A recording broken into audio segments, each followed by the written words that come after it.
Nasa kote ng mga otoridad ang top 9 regional most wanted person na sangkot sa illegal na droga sa ikinasang manhunt operation sa Barangay Ibag, Barugo, Leyte.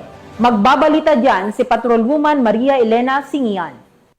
Ng mga autoridad ang tinaguriang top 9 regional most wanted person sa kasong paglabag sa RA 9165 matapos mahuli sa Barangay Ibag, Barugo, Leyte. Bandang alas 6:52 ng umaga nang maaresto ang akusado ng mga tauhan ng Barugo Municipal Police Station kasama ang Anti-Kidnapping Group Visayas Forensic Unit or MOC Satellite Office, Regional Intelligence Unit 8, Provincial Intelligence Team Leyte at 2nd Leyte Provincial Mobile Force Company sa bisa ng warrant of arrest para sa kasong paglabag sa Section 5, Article 2 ng RA 9165 o Comprehensive Dangerous Drugs Act of 2002. Ang akusado ay dinala sa Barugo MPS para sa kaukulang dokumentasyon at tamang disposisyon. Ang matagumpay na operasyon ng kapulisan laban sa mga taong may pananagutan sa batas ay bunga ng pinaigting na pakikipagtulungan at suporta ng mamamayan para mapanatiling payapa at maayos ang komunidad. Dahil sa bagong Pilipinas, ang gusto ng pulis, ligtas ka.